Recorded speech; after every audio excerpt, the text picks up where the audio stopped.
E está começando mais um Entre Chaves, o seu podcast de desenvolvimento de software. Hoje nós temos um episódio especial aí para o Dia do Programador. Nós vamos falar sobre algumas grandes personalidades aí do mundo da computação, do desenvolvimento, da programação de forma geral. Eu sou Felipe Chagas, estou aqui do lado também da Beatriz. E aí, Beatriz, como é que você tá? Oi, Felipe, tudo bem? Eu tô joia. Prazer estar aqui com vocês hoje. Eu tô aqui também, junto do Ângelo. Olá, pessoal. Estamos aí hoje para falar dessa galera aí que transforma café em código, né? Eu sou o Ângelo, atuo como arquiteto aqui na DTI e a gente está junto da Fernandinha aqui também. Oi, gente. Bom dia, boa tarde, boa noite, né? O pessoal da Agilista fala. Estamos aqui hoje para falar de algumas pessoas bem importantes aí na história da programação. Acho que vocês já me conhecem um pouco aí pelo podcast. Então, bora falar sobre esse assunto importante aí, principalmente pelo Dia do Programador, né? Fernandinha, quem que você vai trazer aí para contar um pouquinho da história para a gente? Então, eu vou falar um pouco sobre a Ada Lovelace, né, que foi uma das mulheres mais representativas, assim, na história da programação. Eu vou escolhi ela, né, exatamente por essa representatividade, né, por sabermos, né, agora que eu vou contar a historinha dela, mas por sabermos que ela foi uma das pioneiras, assim, da programação, né, e por hoje a gente ter uma representatividade pequena na área de TI, eu acho que é super importante a gente falar dessas mulheres que foram importantes, assim, né, e que são importantes para o desenvolvimento e para a programação como a gente entende ela hoje, né? Então, a Ada, ela nasceu em 10 de dezembro de 1815, em Londres. Ela é filha de um poeta e de uma matemática. E ela, né, o poeta, o pai dela, né, que fala na história dela que ele era um ícone do romantismo, ele esperava ter um menino. Só que aí a Ada nasceu e ele ficou, tipo, boladão e abandonou a família dele e abandonou a Ada enquanto ela era uma bebê. E aí a mãe dela, com medo dela ir para esse lado da poesia e aqui fala-se muito sobre dela desenvolver a insanidade que o pai dela tinha, a mãe dela resolveu aplicar muito ela na matemática e na música.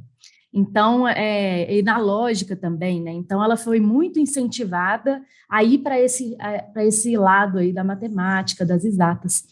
E aí ela começou a carreira dela na matemática, né? Quando ela tinha 17 anos, e ela conheceu algumas pessoas aí durante a vida dela, como a Mary Somerville, que foi também a primeira mulher a entrar na Sociedade Real de Astronomia. E depois ela conheceu o Charles Babbage, que é um matemático também, que nesse momento ele focava no desenvolvimento da máquina diferencial. E a Ada, né, ela conheceu ele num jantar e tudo mais, mas aí naquele momento ela não conseguiu, a parceria dos dois não deu muito certo, né, não foi para frente. Então ela foi seguindo a vida dela e tal, ela casou, teve uma filha e tal, adoeceu e voltou a estudar mais a matemática quando ela tinha 20 anos.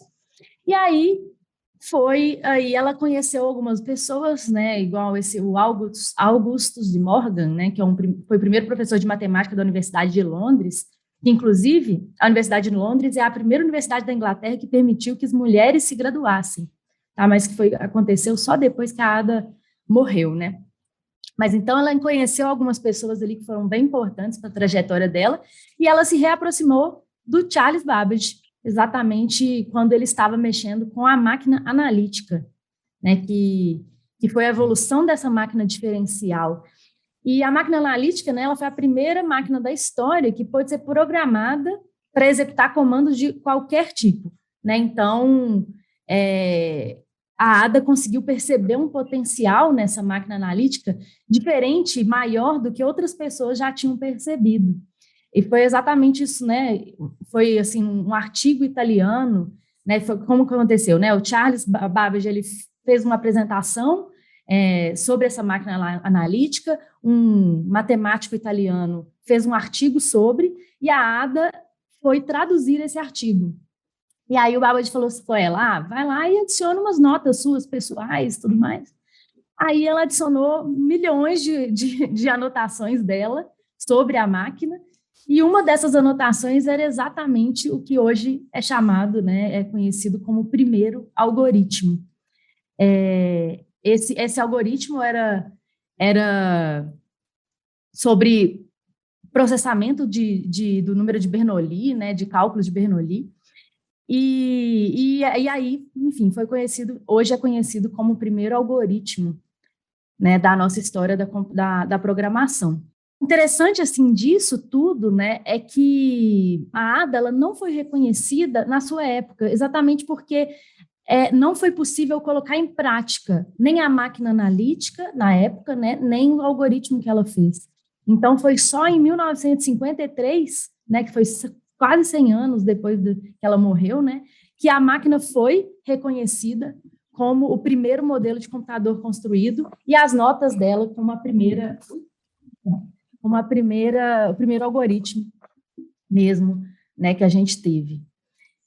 E ela morreu super cedo, né? Ela morreu com 36 anos, com câncer no útero, né? Acho que foi isso mesmo. E ela tem um legado muito legal, assim, né? O reconhecimento dela foi, inclusive, feito pelo Turing, né? Pelo Alan Turing, né? Quando ele, no trabalho dele lá, ele fez uma referência a ela. Foi uma das coisas aí. E ela realmente era completamente à frente do tempo dela mesmo, né? Então, ela, como eu falei no início, né? Ela é uma grande referência hoje, como inspiração, né? E, inclusive, assim, hoje existe um dia dela, né? Que foi criado aí, que é um dia que é a segunda terça-feira do mês de outubro, é utilizado para celebrar não só a Ada Lovelace, né, mas a conquista das mulheres na ciência. Então, isso é extremamente importante, né? Foi também criada uma linguagem com o nome dela, que chama Ada, também. Ela tem muitos prêmios, cursos e organizações que levam o nome dela para incentivar a presença feminina na tecnologia, né, no mercado de TI. Então, assim, ela é uma grande inspiração mesmo, uma grande referência de uma pessoa que construiu mesmo a nossa história aí da programação.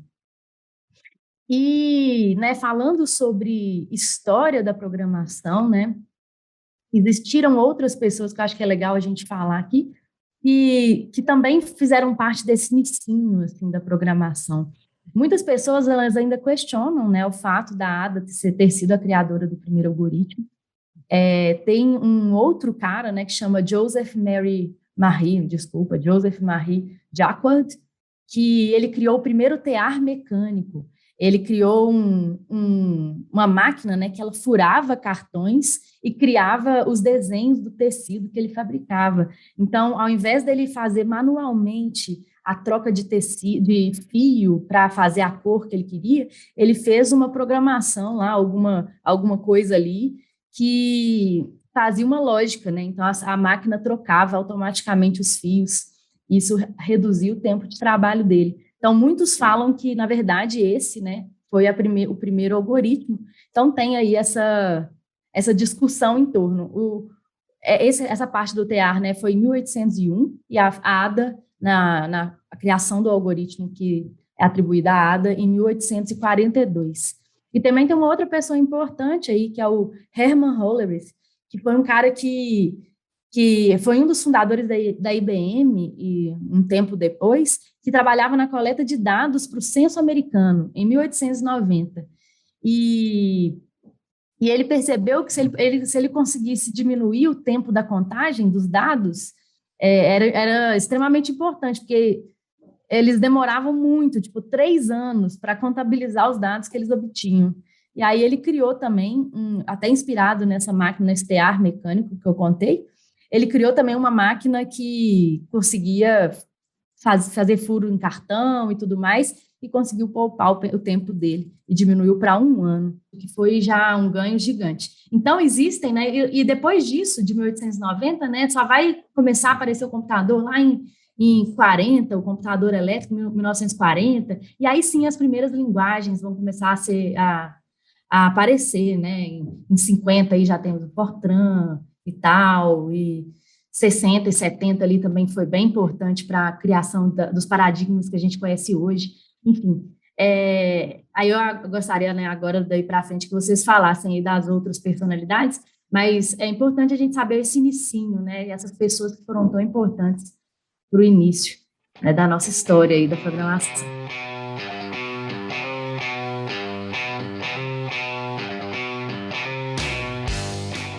Tem sombra de dúvidas, calcar aí toda a base que sustenta hoje, né, o que a gente chama de programação. Beatriz também vai trazer uma grande personalidade aí desse momento inicial da programação, né? Isso mesmo, porque, tipo, não tem como a gente iniciar falando sobre a programação sem falar dessas pessoas incríveis que trouxeram toda essa base para a gente. E uma outra mulher também, que foi muito inspiradora para a gente nesse inicinho, foi a Grace Hopper, que ela era muito conhecida como a incrível Grace, por todas as conquistas e as coisas maravilhosas que a gente vai saber um pouquinho mais sobre aqui hoje. Então, muita gente nunca ouviu falar ou não sabe quem é ela, mas todo mundo usa uma expressão que ela inventou, que tecnicamente ela foi a primeira pessoa a passar pelo nosso tão querido bug de computador. Basicamente, ela estava lá e o computador dela não funcionava e eles tentaram tudo para fazer funcionar e nada do computador funcionar. E aí eles resolveram, ok, vamos abrir o computador para a gente ver o que pode ser. A última coisa que eles poderiam imaginar que ia ter um inseto dentro do computador dela. E por isso que a gente tem essa expressão hoje, de bug. Só que antes disso tudo acontecer, a Grace, ela sempre teve muito interesse na ciência, muito interesse em saber como as coisas funcionam. Então, desde criança, ela sempre foi ali, uma criança muito curiosa, uma criança que queria ver as coisas e entender o porquê. Então, um dia, ela estava sentada na casa dela e ela olhou para o relógio e ela pensou, por que ele marca as horas? Como que ele sabe que ele está certo? E aí ela desmontou todos os relógios que tinha na casa dela para tentar descobrir e entender por que ele funcionava, por que ele era daquele jeito.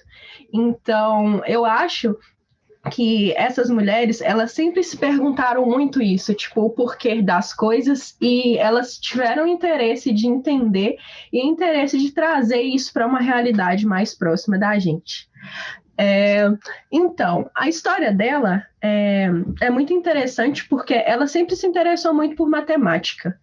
A mãe dela sempre deu para ela todo o incentivo para ela estar estudando matemática, mesmo naquela época que, querendo ou não, ainda era uma época muito complexa, porque ela nasceu em 1906, então, tipo, era uma época que ainda não se via muita participação das mulheres com interesse nessas áreas de exatas.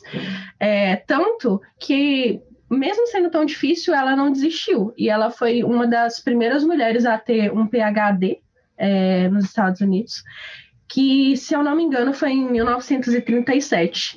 E de tudo que ela aprendeu, já que ela gostava tanto de entender o porquê, ela amava muito dar aula. Era, tipo, uma satisfação muito grande para ela, porque ela gostava de passar para as outras pessoas o que ela sabia.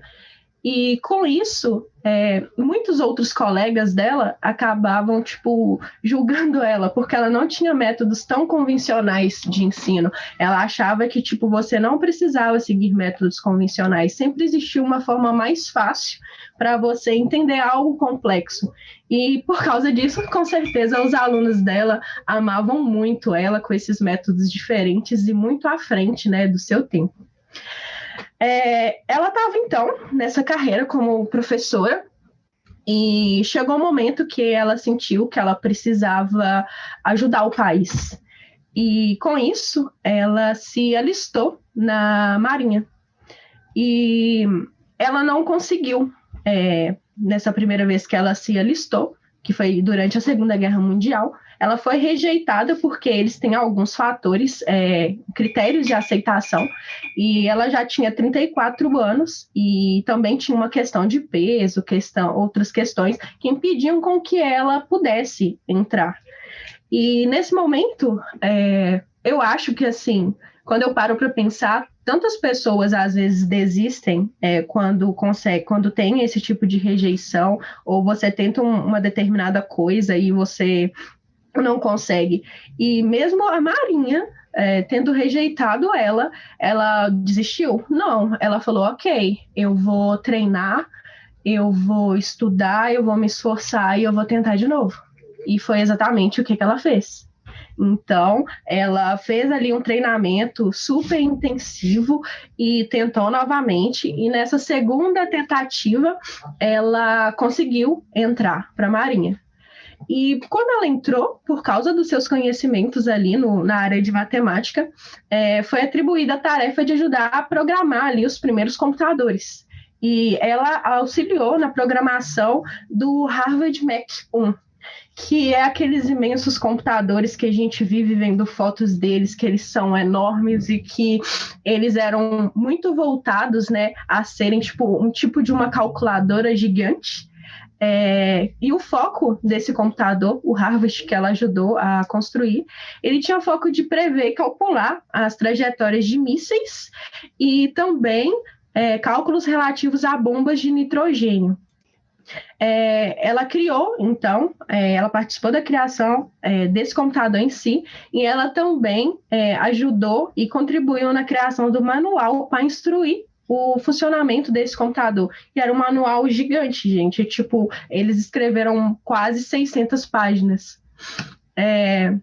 Então, na época ali da Segunda Guerra, ela sentiu essa necessidade muito grande de ajudar a pátria, ela deixou a família, ela foi correr atrás ali de auxiliar, e eles conseguiram, muitos avanços tecnológicos com esse computador, e conseguiram chegar ao objetivo deles, que eram fazer esses cálculos.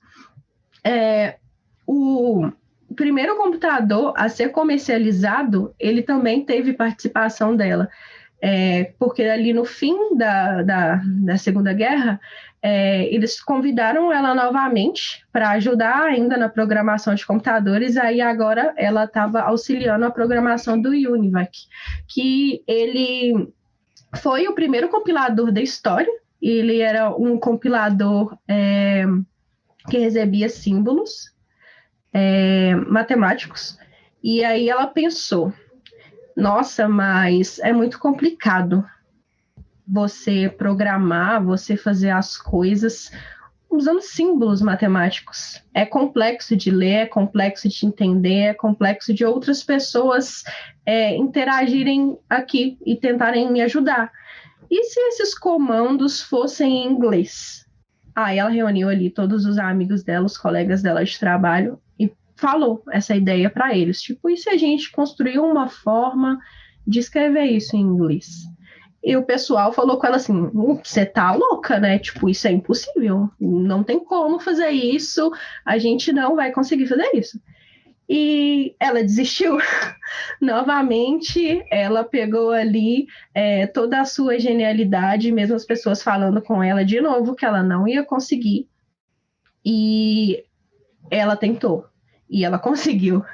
Então, mesmo com todas as pessoas ali contra, porque eles acharam que isso não ia dar certo, ela desenvolveu o Flowmatic, que foi a primeira linguagem de processamento de dados que funcionava com instruções em inglês.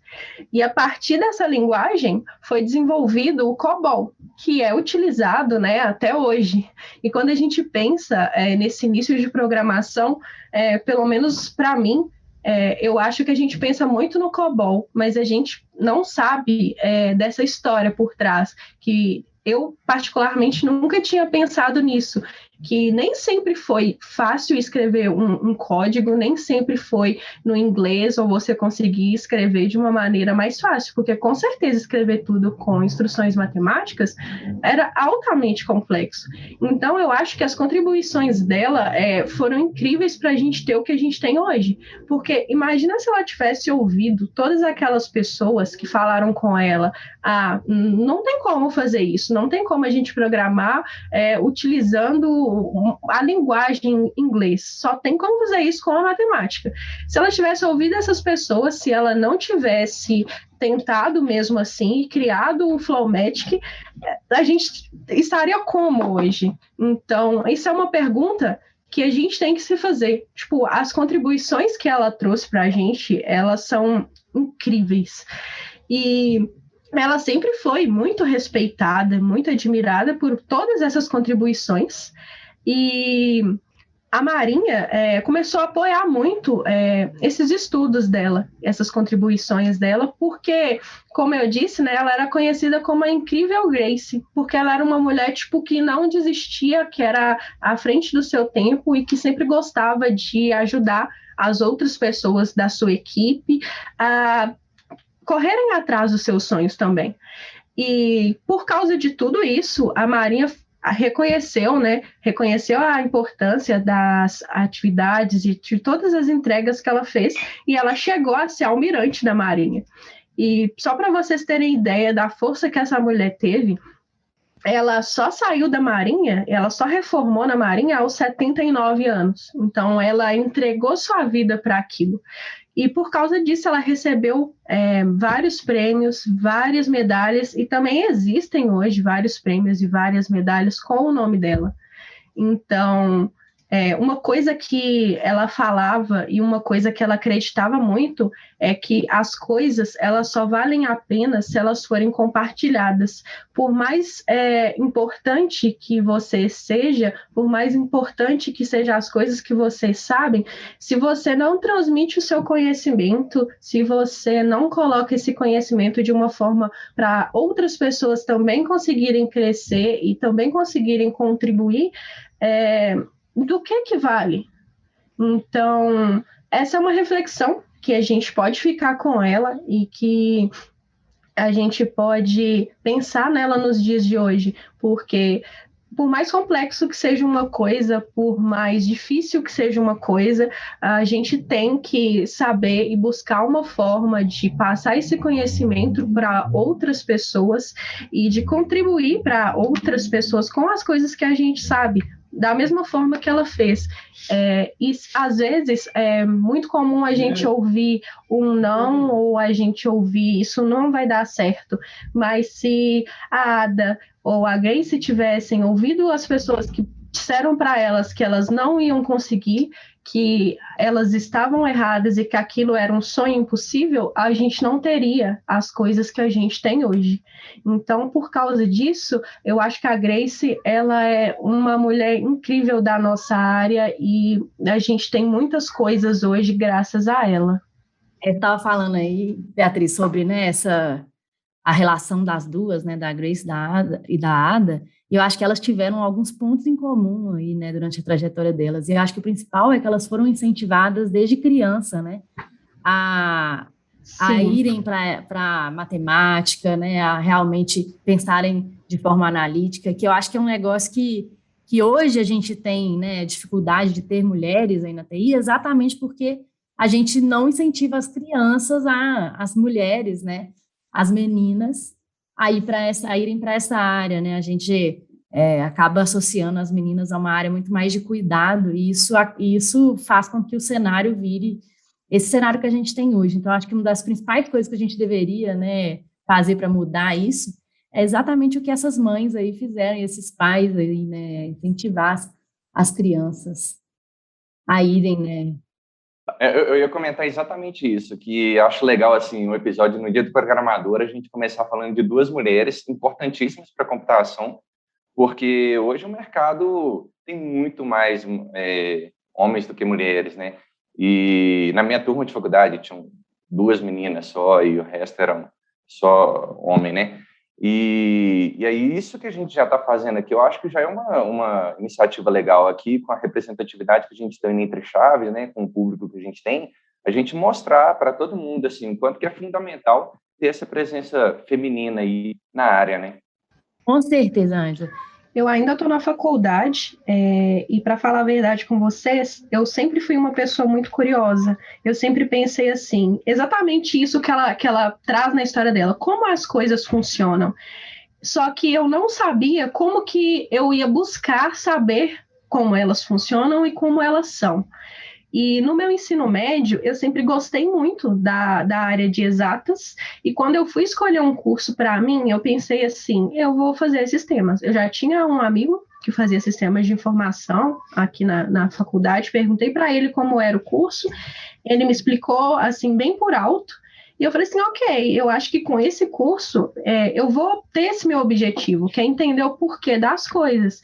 E quando eu entrei em sistemas sem saber nada, eu não sabia direito nem o que era esse curso. E quando eu entrei, claro, teve muitos desafios, porque eu nunca tive contato com a área antes, mas foi uma área que eu me apaixonei. E se eu tivesse que voltar no tempo e eu fazer novas escolhas, com certeza essa era uma escolha que eu nunca mudaria, porque eu vejo as coisas que a gente pode fazer e como tudo é grandioso. E eu me sinto muito feliz em fazer parte disso, porque as coisas que um programador constrói, o que a gente leva de facilidade para a vida das pessoas, para o trabalho de alguém ser mais fácil, para o dia de alguém ser mais fácil, às vezes, mudar o mundo não é sobre você mudar o mundo como um todo, mas é sobre você participar e conseguir contribuir de forma que a vida de alguém fique mais fácil. E a gente consegue fazer isso. E na faculdade, aqui na UFVJM, a gente fez um projeto. Esse projeto chamava Programadas. E, basicamente, a gente juntou as meninas do curso, que não são muitas, e a gente resolveu que a gente ia no ensino médio falar com as meninas e mostrar para elas por que a gente estava aqui, por que a gente gostava tanto dessa área e por que era legal, que era uma boa opção. Porque eu acho que a gente é muito incentivada a essa área de cuidado, a ir mais para uma área de medicina, odontologia, esses tipos de área. E aí a gente foi lá. E a gente falou em 3 escolas, se eu não me engano, para as meninas do ensino médio.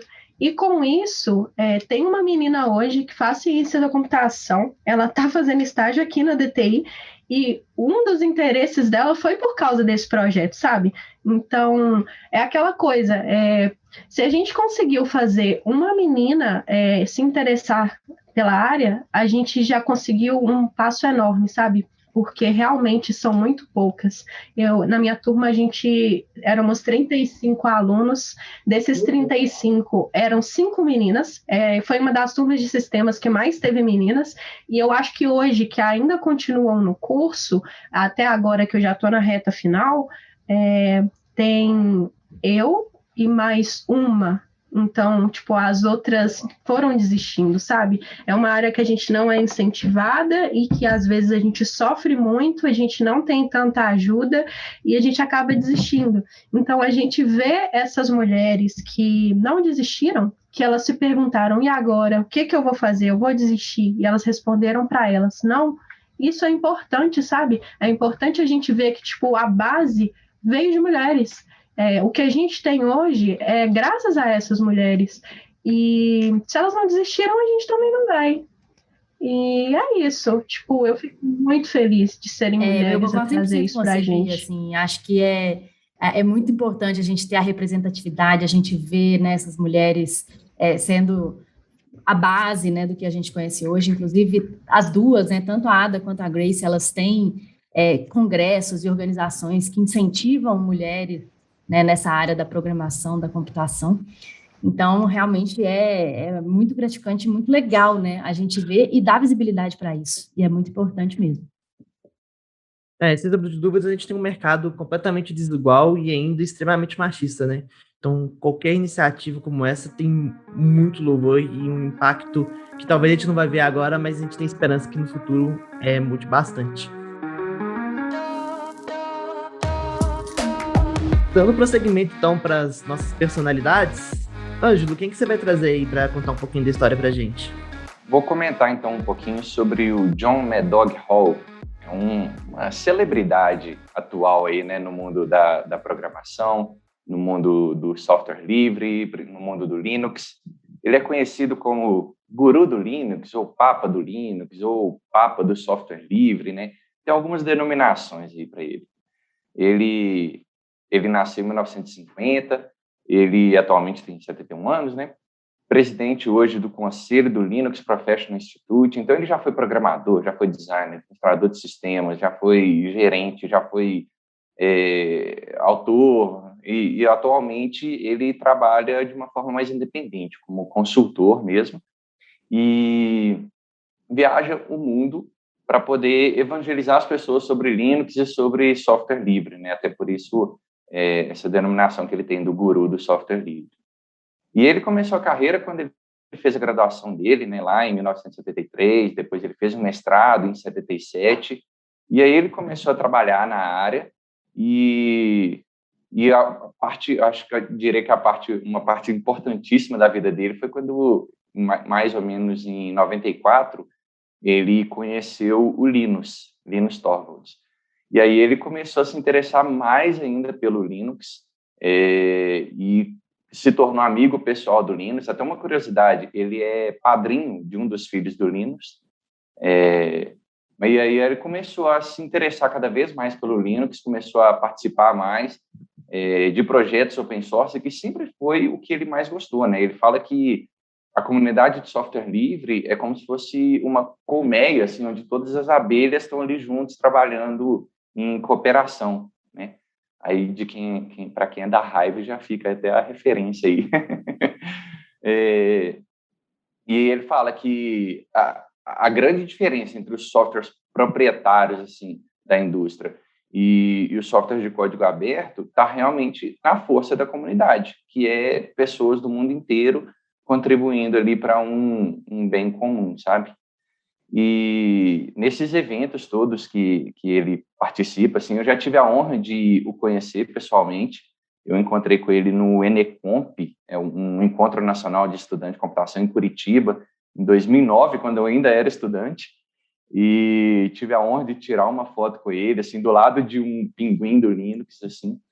E eu lembro que eu fiquei um tempão conversando com ele, em inglês, só que na época eu não sabia falar inglês direito, então não me pergunte o que a gente conversou, não tenho ideia, mas foi um papo muito legal. Foi bem legal, porque ele foi super aberto, assim, super solícito, foi trocando ideia, ele estava vendo que eu não estava entendendo direito, ele falava de novo, até a gente conseguir estabelecer um diálogo ali mínimo, né? E é interessante porque esse jeito dele... Hoje ele tem um jeito muito bem-humorado, ele é super carismático, né? Tem palestra que ele entra com o gorro de pinguim, assim, sabe? Representando o Linux e tal. Mas o apelido dele é o John Madog. Madog, na tradução literal, seria algo tipo cachorro louco, cachorro bravo, alguma coisa assim, né? Que é um apelido que ele tem da época que ele dava aula, e os alunos deram esse apelido para ele. E ele fala que esse apelido é da época que ele não tinha tanto controle, assim, sobre o seu temperamento, sabe? Não parece o melhor dos apelidos, né? Não mesmo. Mas aí hoje ele já tem um temperamento, assim, totalmente diferente. E outra curiosidade, assim, que eu descobri, né, lendo sobre ele recentemente, é que ele usa Android, até mesmo porque, né, o Android é baseado em Linux, né? E é o sistema que ele usa. Ele fala até que ele gosta dos Androids mais crus, né? Os Androids que têm menos recursos personalizados, ali, o Android mais raiz mesmo, né? E outra coisa legal, assim, sobre o John é que ele também é um pouco símbolo de representatividade, assim. Ele, se não me engano, em 2012, ele escreveu uma carta aberta, assim, revelando que era homossexual. E ele fez isso no dia do centenário do Alan Turing, que é uma celebridade da computação, o pai da computação moderna, né, o Alan Turing. E o Alan Turing também era homossexual, sofreu muito por isso na época dele. E aí o John Madog, no dia do centenário do Alan Turing, resolveu fazer essa divulgação, né, escreveu uma carta lá, revelando ser homossexual e tal, fazendo uma homenagem ao Alan Turing. Foi bem legal, assim, teve uma grande importância também, né? E o John, até hoje, assim, viaja pelo mundo, já veio no Brasil em diversos eventos, assim, evento de faculdade, semana de computação de faculdade, no encontro que eu comentei, que já encontrei com ele, Latinware, Campus Party, essas coisas todas. Uma outra curiosidade muito legal, eu já ganhei um parabéns dele, eu não lembro se foi no Orkut ou foi no Facebook. No meu aniversário, ele se deu ao trabalho de entrar lá, me deu happy birthday lá, eu respondi ele, tirei print, assim, mostrei para todo mundo. Então, ele realmente, acho que ele não faz jus mais ao apelido de Mad Dog. Ele atualmente é bem carismático. E temos aqui uma pessoa do fã-clube dele, né? Aparentemente. Não, olha, você tem que mostrar essa foto pra gente depois. Tem que mostrar essa foto pra gente depois. Aposto que você vai ser a única pessoa aqui que tem uma foto com a personalidade que a gente está falando hoje. A não ser que Chagas nos surpreenda aí, que ele tem uma foto. Nossa, isso seria legal, hein? Não vai ter esse tipo de surpresa. Mas é muito legal isso, né? Tá muito próximo dessas pessoas que foram tão importantes, né? Um negócio legal que você falou aí do Alan Turing, né? É que ele foi destituído lá, né? Do seu posto por ser homossexual. Ele teve, né? Enfim, vários problemas aí por causa disso, mas depois foi feita uma campanha para o governo inglês pedir perdão para ele, e isso foi feito, né, em 2013. O governo se desculpou pelo tudo que eles fizeram ele passar, né. Aproveitando o gancho aí do Ângelo, quem eu trouxe aqui para poder comentar um pouquinho aí ele já citou, né, o amigo aí do Mad Dog, o Linus Torvalds. O Linus, ele, quando era criança, era o tradicional nerdola, que gostava de matemática ali. A família dele, ele já começou a ter um contato muito cedo com computação por conta da família dele. O professor dele, o avô dele era um professor universitário, então ele já teve contato muito cedo. Ele até comentou os meus contatos assim com equipamentos elaborados. Era uma calculadora do avô dele, depois com os computadores pessoais preliminares, né? E ele é muito famoso por ter sido aí, né, um dos principais contribuidores e iniciou o projeto do kernel do Linux, né?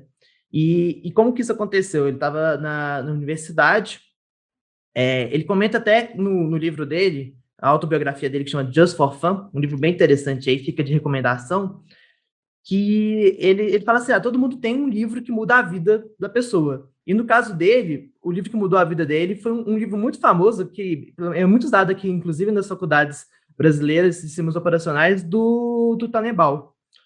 E ele disse que esse livro abriu a mente dele, ele se interessou muito, né, pelo tema em si, e ele estava muito interessado num sistema baseado em Unix, que chamava Minix.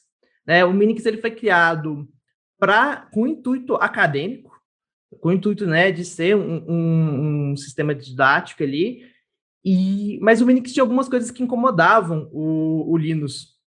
E uma das coisas que incomodavam ele era, a primeira coisa, né, que incomodava ele era o emulador, o terminal, né, o terminal do Minix não funcionava muito bem, ele rodava em cima do Minix, não rodava diretamente, né, a nível de hardware, e ele disse que ele começou a escrever um emulador que rodava direto no hardware, sem alguma camada, né, um terminal que rodava direto no hardware.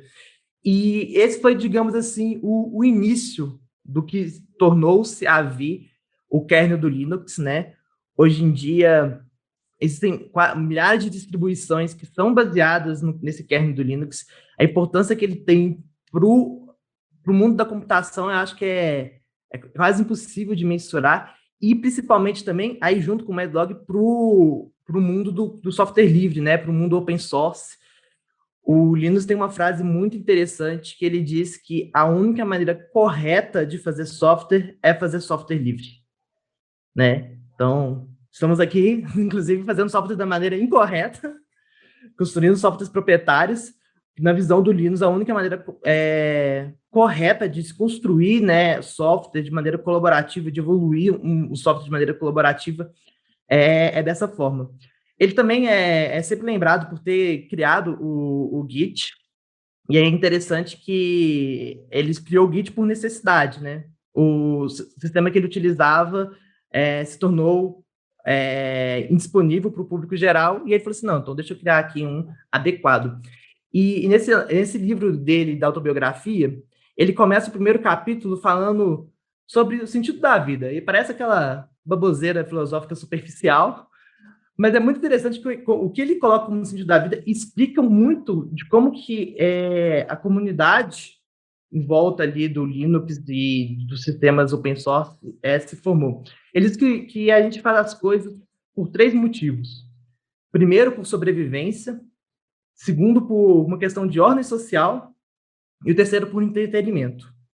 E aí ele encaixa, né? Aí não vou me delongar na baboseira filosófica superficial que ele coloca ali, mas, por exemplo, ele criou, então, o kernel do Linux por necessidade, porque ele precisava daquilo para poder trabalhar, sobrevivência. Depois teve uma questão de ordem social, e ele disse que não existiria o Linux se não fosse a comunidade do Linux. Que a comunidade do Linux é tão importante, ou até mais importante que o próprio sistema em si, né? E essa maneira colaborativa que foi se construindo aí, de como o open source funciona, né? O Linux até hoje ele é muito ativo, inclusive nas aprovações aí dos pull requests. Parênteses, ele também, assim como o Mad Dog, era famoso por posicionamentos um pouco quanto agressivos. Você acha aí algumas mensagens dele escrachando. Ele até tirou um período sabático para melhorar os mods, o que não era tão legal, né? Ele se tornou escrachado com a comunidade, mas ele era escrachado com grandes empresas, né, que faziam lobby contra, e ainda fazem, né, contra o software livre.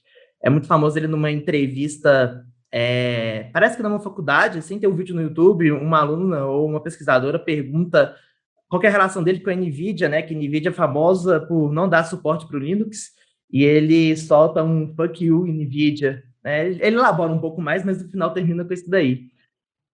Então, o senso da comunidade. E, por fim, o entretenimento, que ele diz que o Linux, ele é... né, e toda a filosofia por trás dele, filosofia modular, enfim, não entrando muitos detalhes técnicos, ele se torna como um motivador de entretenimento depois que você passa por todas essas fases, você começa a trabalhar e fazer essas coisas por um prazer que é difícil de mensurar.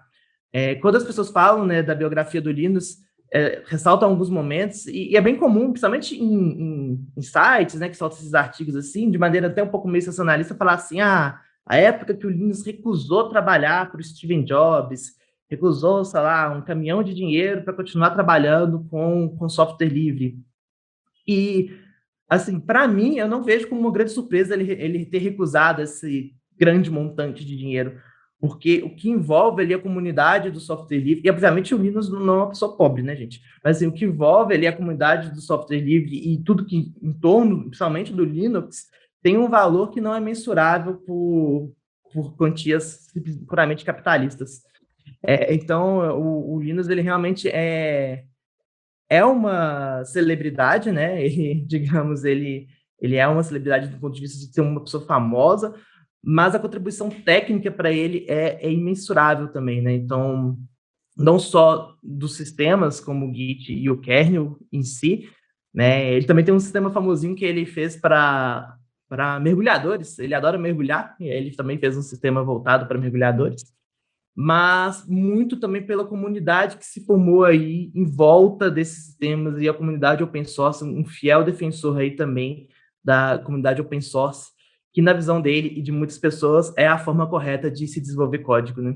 Eu estava lendo uma notícia recente do Linus, você falou aí dele, né, colocar alguns comportamentos aí meio direto, sei lá.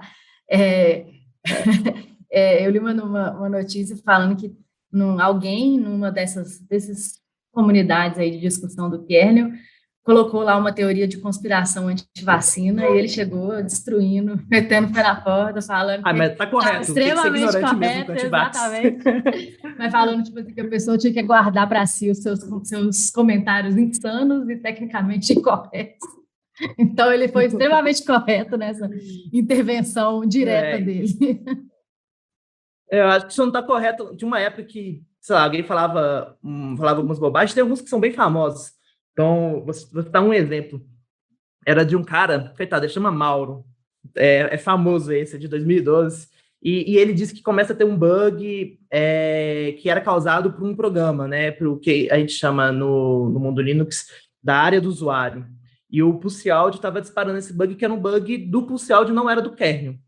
E ele começa respondendo a thread com Mauro, cale a sua boca. Então, eu acho assim, é porque ele elabora depois, ele fala que isso é sim um bug do kernel, que a gente nunca pode invadir user area, então, mas assim, não é a melhor forma de lidar com os mantenedores do sistema, né? Querendo ou não, é um tipo de violência, uma violência verbal. Mas a parte desse lado aí, que hoje em dia ele está bem melhor, acho que a contribuição técnica e filosófica mesmo no mundo da computação do Linux é gigantesca. Total. Então é isso, gente. Trouxemos aqui, en passant para vocês, um pouquinho da história de algumas personalidades. O mundo da computação, apesar de ser uma ciência recente, é cheio de pessoas que contribuíram muito, né? A gente poderia aqui ficar horas falando de outras pessoas, mas a gente resolveu escolher alguns desses nomes aí para, né, comemorar um pouco aí o Dia do Programador junto com os ouvintes. E é isso. Um beijo, um abraço e até terça que vem.